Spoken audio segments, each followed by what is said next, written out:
This is your News Source Evening Bulletin for today, Wednesday, the 6th day of May in the year 2020. I'm Gordon Mosley. Thanks for joining us. Here's what we're tracking tonight. The recount of votes for the 2020 elections got off to a late and slow start this morning as the political party agents, GCOM staff, observers, and other stakeholders gathered at the Arthur Chung Convention Center, the site of the recount. The actual recount started at around 10 o'clock this morning after a briefing session from the chief elections officer and some other minor housekeeping matters. There was some drama from the very start as the Elections Commission was forced to cut open the locks from one of the containers as the People's Progressive Party could not locate the keys for its lock on the container. All of the stakeholders agreed to the cutting open of the container. There was also the issue of one ballot box being found drenched in rainwater that may have seeped into the container. That box was drained. It was unclear whether its contents were all readable. Once the actual recount got on the way at the 10 workstations, party agents could be heard over the live audio stream, making queries and seeking clarifications on various issues. By 1:20 this afternoon, when most of the counting stations took a break for lunch, only one ballot box had been completed in each station. There are 2,239 ballot boxes to be counted, and GCOM has set itself a 25-day timeline. APNU AFC agent Carol Joseph told reporters that her counting station took just over 3 hours to complete the count for its first box. 3 hours 20 minutes. And I guess that needs to be the average because you will have stoppages. You will have people, querying certain things because, She said there were some discrepancies noticed in the ballot box at the counting station she worked, and those were reported to the GCOM staff during the recount. Leader of the Liberty and Justice Party, Lennox Schumann, complained that some of the boxes that came out of the containers for the recount were brought out in a non-sequential order in terms of their numbers, and he believes that created some confusion. He also accused some of the party agents of making attempts to disrupt the process. So far we have seen boxes coming out not in sequential order. They're being counted. We are not being we are going to be given SORs at the end of each count, but when that is done, it is not going to the tabulation center, and I will say that again, it is not going to the tabulation center, which is unfortunate because our understanding is that we would always see a count as to how the votes are being tabulated and all these things. What we were made to understand is when they are done with one district, then they're going to take it to the tabulation center to be able to provide that data when it's completed. Another small party leader, Jerry Pereira of the Organization for the Victory of the People, said he did not notice any major problems with the start of the recount. He said as a party agent, he looked on at the process between 2 of the 10 workstations. During the morning session, PPP executive member and elections agent Anil Nandlal told reporters that the fact that 2 months after the elections, the nation is still awaiting the results and going through another process for the results shows that there is still the need for a maturing of Guyana. I don't think any Guyanese should feel proud that we have descended to the stage where we are at in the year 2020, where elections have been held and 2 months after the election results cannot be disclosed. And we have had to bring in people from overseas, from CARICOM.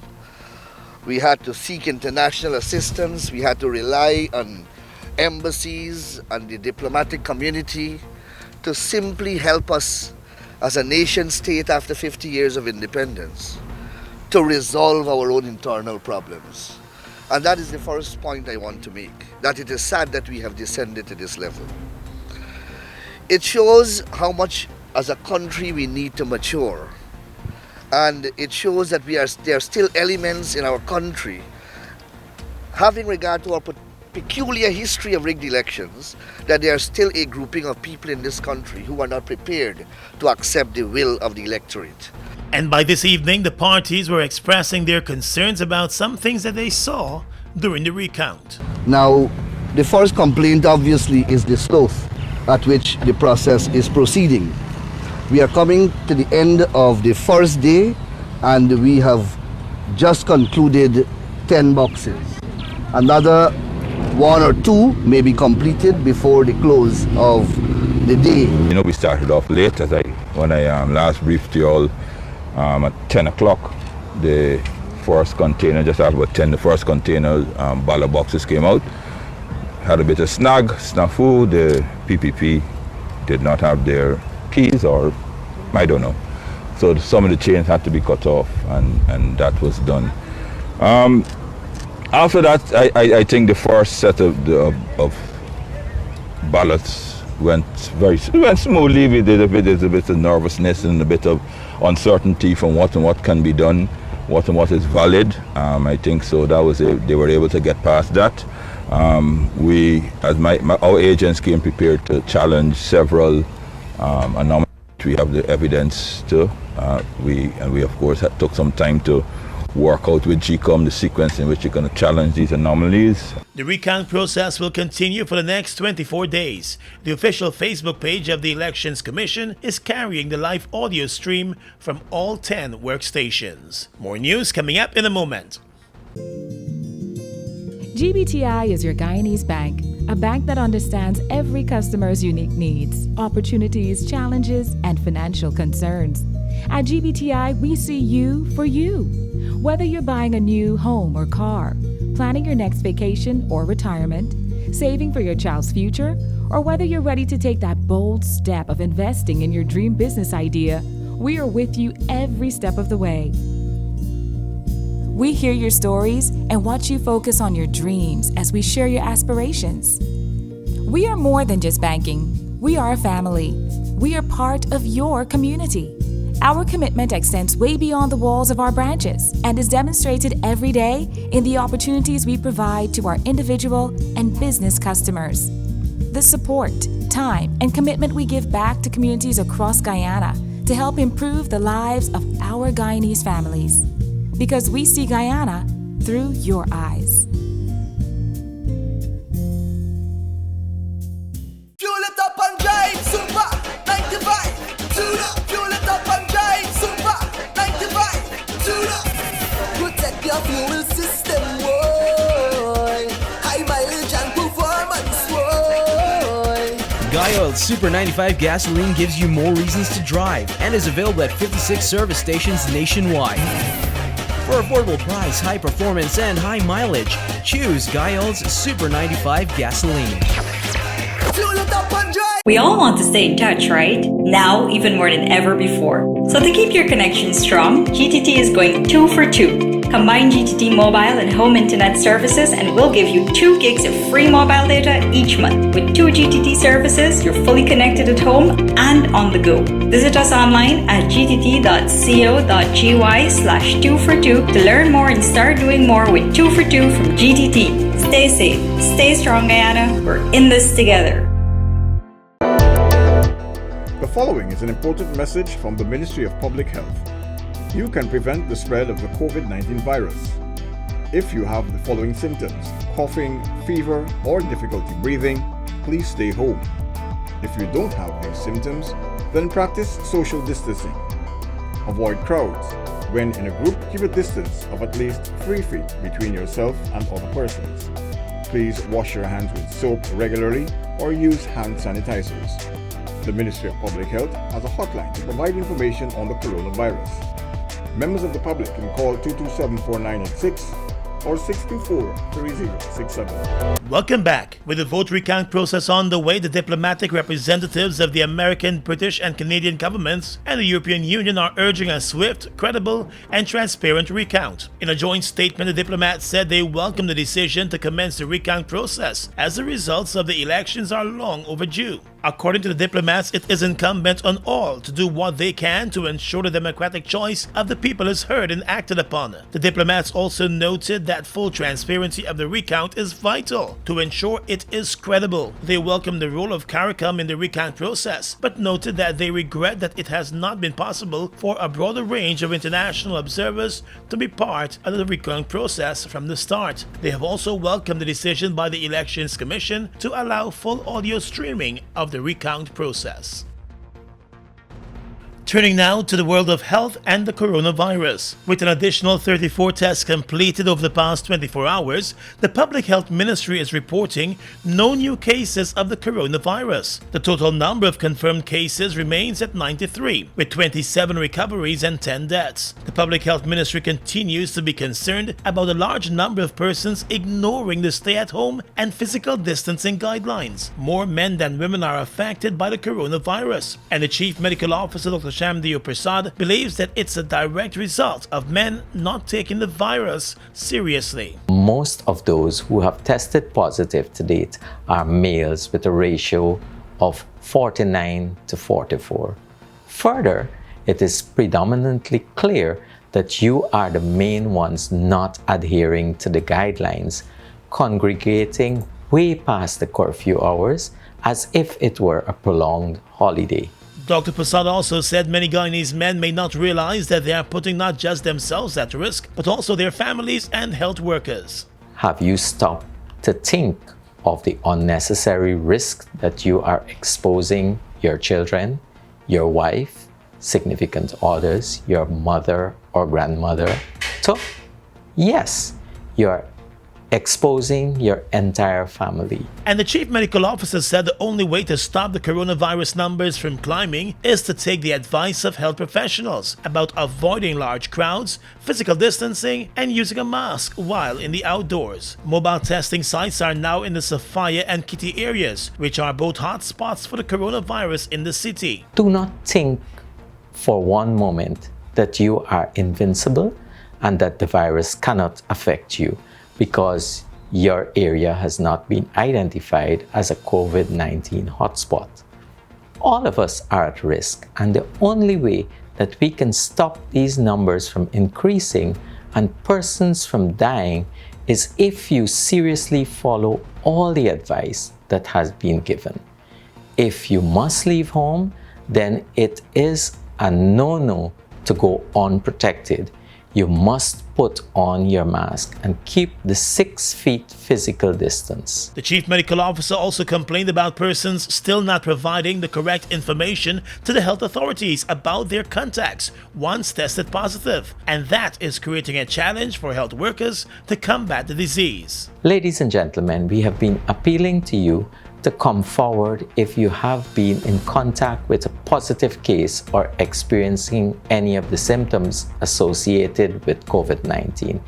If you arrive at our facility at an advanced stage of the disease, you are placing yourself at a disadvantage, and there may be very little that we can do to save your life. Some of you continue to provide incorrect information, making the contact tracing very challenging for us. We understand the fear of being isolated or hospitalized, the stigma and discrimination, but we cannot contain this disease unless we receive accurate information. Guyana recorded its first coronavirus case almost 2 months ago. The numbers have been climbing steadily ever since then. Well, health officials in Region 10 have confirmed that 6 of the recent coronavirus cases are from the Linden community, triggering a plea by officials in the town for Lindeners to practice stay-at-home measures. Linden has now recorded a total of 9 coronavirus cases, inclusive of 1 death and a recovery. In a statement today, the Regional Health Emergency Committee in Region 10 also revealed that 2 children are among the new cases in Linden, and another child and 2 adults are awaiting test results. The Regional Executive Officer and head of the Regional Emergency Committee, Orin Gordon, said sections of the population in Linden continues to be responsible, even with the threat of the coronavirus. He said based on the 6 new cases, it has been determined that the disease is now locally imported in the community. Mr. Gordon echoed sentiments made by the Deputy Police Commander in the region, who noted that the public seems uncaring of the dangers and risk involved, especially for those frontline and essential workers. Giving an insight into the persons who have contracted the virus, the REO said that 5 of the new cases are from the same family. The 6th case is a woman with no relation to the other 5 positive cases. Linden is now the town with the 2nd highest number of cases, coming just after the capital city, which remains the epicenter. And here in Georgetown, the Georgetown City Council had to temporarily close the gates to the Stabroek Market this morning as shoppers and some vendors ignored the measures put in place by the City Council to assist in the fight against the coronavirus. The City Council has put washing sinks in place and persons without masks are not being allowed into the market. It was chaos this morning as some shoppers refused to follow the new rules and were prevented from entering the market. City Mayor Ubraj Narayan was forced to go down to the Stabroek Market himself to plead with the shoppers to follow the rules. I am down here live at Stabroek Market and we are pleading, there are 2 gates open, 2 gates, and we are pleading to the public to form a line so that they can come in and wash their hands and have access to the market. And look at this crowd out here, do not want to form a line, do not want to wash their hands. And we are willing to open this gate, but our brothers and sisters are not listening, they're not adhering. The market gate remained closed until the shoppers got themselves in order. Vendors found not to be wearing masks face a $5,000 fine by the City Council. Georgetown remains the epicenter of the coronavirus, with more than 85% of the total cases from the nation's capital city. On the police blotter right now, 12 teenage inmates escaped from the juvenile detention center in Sophia early this morning after attacking the 2 police guards who were on duty. 5 of the teens have so far been recaptured, according to the police. News source understands that the breakout occurred just after midnight. A group of the teens who were housed in cell number 2 were able to make their way out of that facility and they hid in an area close by. When some of the other teen inmates called out to the police guards, the officers were attacked by those who were hiding as they made their way to the area to respond to the call. The unarmed police officers were relieved of the keys to some of the other cells and the juveniles bolted from the facility. An alarm was raised just after the escape, and searches in some of the nearby communities resulted in 5 of the juveniles being recaptured and taken back into custody. Some of those who escaped were awaiting trial in juvenile court for various crimes, including murder and robbery. Security has been reinforced at the facility and a full investigation has been launched. The Ministry of Public Security and the Guyana Police Force have direct responsibility for the Juvenile Detention Center in Sophia. While the Guyana Police Force has recaptured a second prison escapee, the escapee Anthony Padmore was recaptured on Tuesday night just before 7 o'clock at the Labone Intention home of a woman who identified herself as his mistress. The woman and another occupant of the house where the escapee was found were also taken into custody and will face charges. Padmore was serving a 3-year jail sentence for drug trafficking when he and 3 others escaped from the Lusignan prison's holding bay 2 weeks ago. One of the other escapees was recaptured last week in the cane fields behind Betafawacting. 2 other escapees remain on the run. Across the region is coming up next. Wondering how you can access free learning materials for your children? Parents and guardians, please visit the Ministry of Education's website at www.education.gov.gy to access textbooks, past papers, and practice tests to keep your child engaged in continuous learning. When you have accessed the site, go to the Students tab, wait for a second, and choose the appropriate option. You now have access to the resources you need. You are encouraged to take advantage of this opportunity as we strive to provide the best education for the nation's children. A message from the Ministry of Education. They've made a positive impact on the heavy-duty transportation industry in Guyana since they've arrived.